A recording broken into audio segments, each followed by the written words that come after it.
Right now on Denver 7 News at 5, jurors deliver the fate of a former president of the United States. Donald Trump, the first former president in U.S. history to be found guilty on criminal charges. We're going in depth on the landmark verdict and historic trial. Tonight, what this verdict means for the 2024 presumptive Republican presidential nominee, including the possibility of time in prison. After just 2 days of deliberations, a jury found former President Donald Trump guilty on felony charges in New York. Trump is now the first former president in U.S. history to be convicted of a crime. Jurors delivered the verdict on 34 counts of falsifying business records in the hush money payment to adult film actress Stormy Daniels. Trump had pleaded not guilty in the case tied to that $130,000 payment to his former attorney Michael Cohen that he then made to Daniels just before the 2016 presidential election in exchange for her silence about her alleged sexual encounter with Trump. Trump himself reacting to the verdict outside that New York courtroom. This was a rigged, disgraceful trial. The real verdict is going to be November 5th by the people.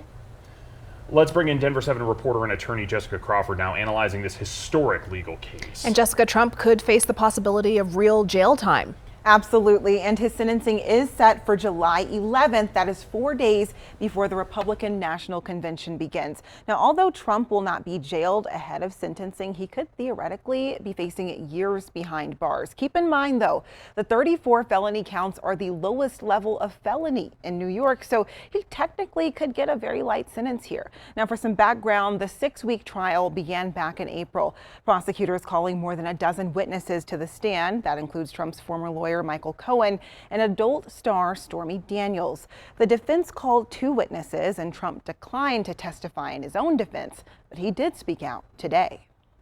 It's a rigged trial, a disgrace. They wouldn't give us a venue change. We were at 5% or 6% in this district, in this area. And this is long from over. For some people, this trial may be a bit convoluted, so I'll break it down like this. It's centered on Trump hiding a hush money payment to Stormy Daniels just ahead of the election in 2016. Trump still denies having a sexual encounter with her. Today, the jury found the way Trump reimbursed his lawyer for the hush money payments was illegal and considered falsification of business records. Now we're talking about invoices and checks here. Now, Jessica, we can't understate the new territory we're really entering heading into the 2024 election. Trump presumably, though, staying as the Republican presidential nominee. And many people are now wondering how Trump can still be eligible to continue running for president because he's technically now a convicted felon. Right. So there's actually nothing in the Constitution, you guys, saying that felons can't be president. Technically, he can run for president, even win, be president, even behind bars. Here, we're looking at how this guilty verdict may impact him in the court of public opinion ahead of the presidential race. This could be another thing that could galvanize his base, or it could dissuade voters from supporting him. We're going to have to wait and see how the Republican National Committee reacts to this verdict during the National Convention in July. And we know that fundraising email from the Trump campaign, though, did already go out just after that verdict came down. Denver 7's Jessica Crawford in for us tonight. Thank you.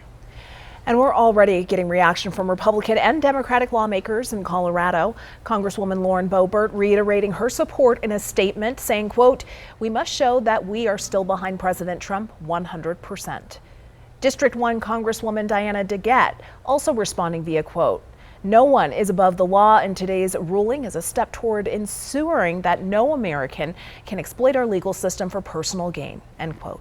You can continue to follow our coverage of this historic verdict in the trial of former President Donald Trump online. Just go to denver7.com.